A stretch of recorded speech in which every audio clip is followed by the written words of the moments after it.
Yo, what's good? It is your boy Mince, and welcome to the very first episode of MTJU-TV. This is the very first show on the internet created by Mount Juno for Mount Juno fans. All like 5 of you.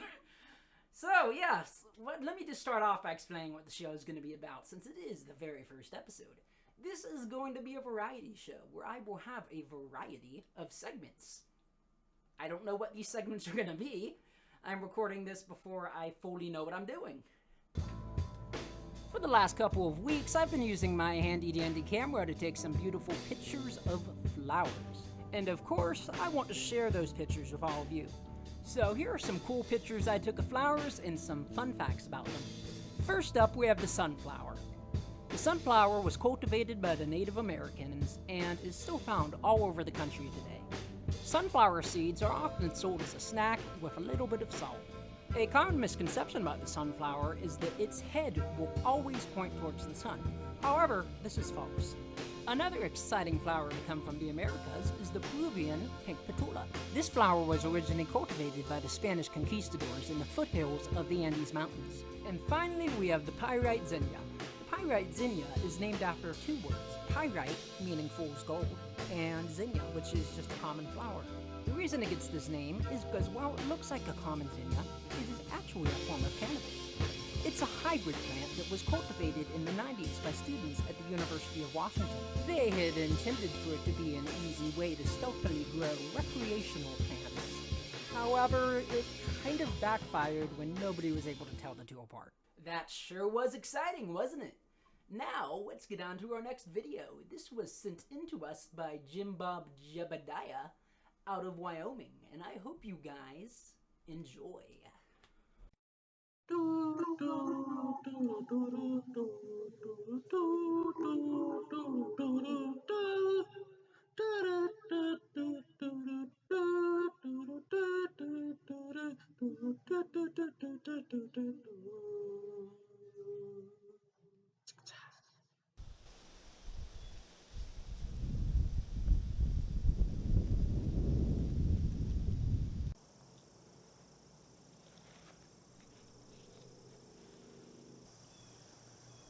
Hey everybody, Jim Blevins here with first ever episode of Knature Knowledge with Jim Blevins.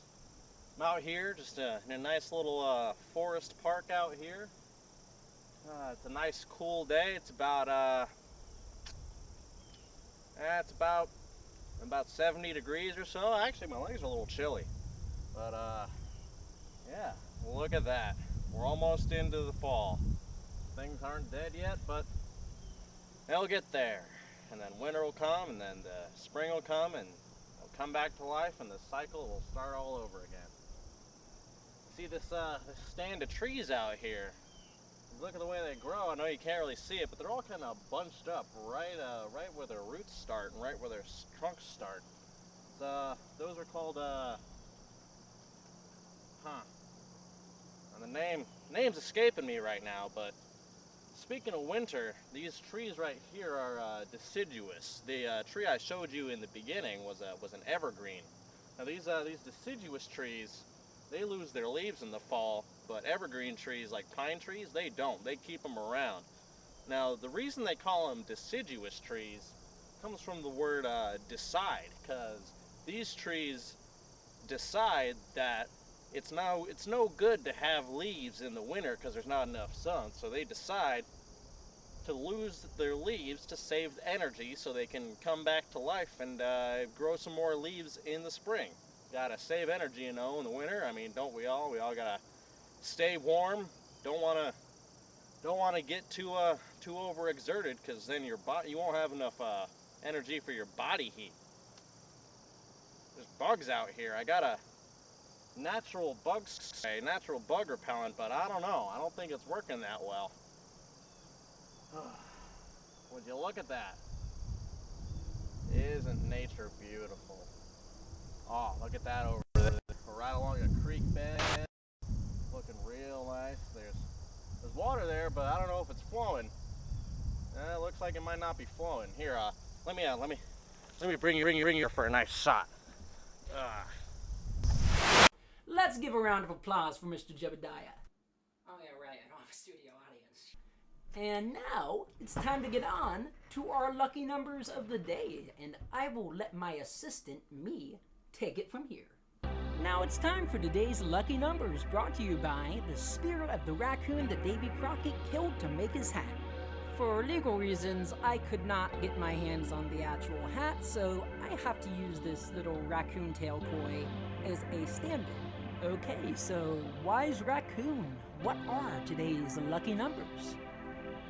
Oh, wow, I don't think I can repeat that. I guess I'm just gonna have to make up some numbers. Yeah, here it goes. 62, 13, 38, 9, 41, and 2. Yeah, so use those for the lottery or something. I honestly don't know if anybody ever uses these number segments. So, yeah, that's today's lucky numbers, I guess. I apologize for not being able to convey what the raccoon said, but I don't think you wanted to hear that. And now for the most exciting part of the video. My production assistant somehow managed to book me an interview with Rivers Cuomo of the hip 90s band Weezer. I know, it's crazy. Let's roll that clip. Hey, so I was not able to get an interview with Rivers Cuomo as promised because it turns out my production assistant is a filthy liar. I'm gonna have to censor that part out. But instead, we got Spencer. So introduce yourself, Spencer.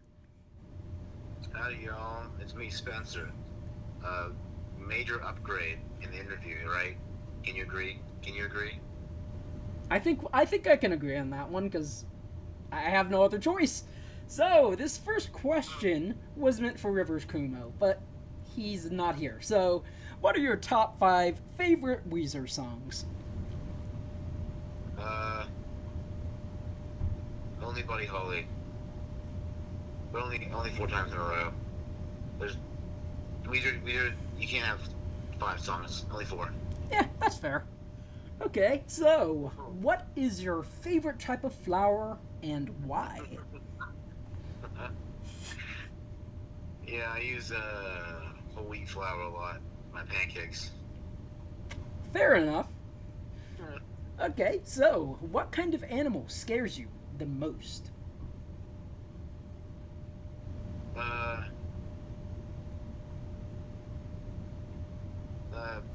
Rivers Cuomo. I don't think he counts as an animal. I mean, he is a human. But No, but good enough. In all seriousness, those dolphins are menaces. Yeah, I don't trust dolphins. Give them some training. They're gonna take over the world. Hell yeah. Okay, so next up, let's rank the planets in our solar system from best to worst. Well, that's a good one. So from best to worst, okay. We gotta just go with Earth first, because I'm on it, so that's the best one. Anything I touch is gold, right? So, and we're gonna go ahead and let's say Saturn is next, because it's got those awesome rings. Uranus, because funny name. Mars, because we're gonna live there one day, so it's gotta be good. And then Venus, because it rhymes with Venus. And then what would be next? Mercury, because Mercury, and that's it. And then, am I missing any? Jupiter, Neptune. Jupiter and Neptune, okay. Jupiter, because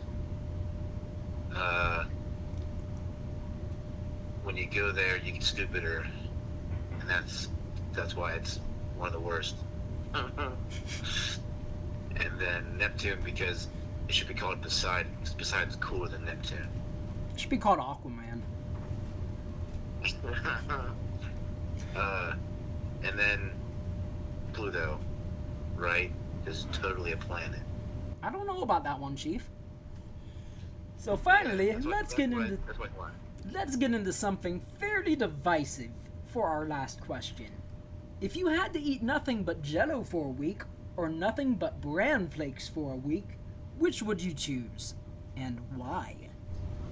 Did you say Jell-O? Yep. Jell-O or bran flakes? Yep. I feel like you die if you. Well, I have a week. You go a week. You can make it meat flavored. Meat flavored Jell-O. Yeah, I don't know, like put meat additives in it. Meat flavoring. Yeah. It gives you the protein. But the bran flakes, man, you'd be so regular. Good old bran flakes. I'm going with the bran flakes, man. Give me those flakes, and because I want to poop. I want to poop so much. That is a very valid reason. Okay, so everybody say a thank you to Spencer for being on the show. Just like Buddy Holly. Okay, so it turns out my production assistant is a filthy liar. And now I have to end the video on that note. But I hope everybody enjoyed, and I hope all of you have a fantastic day.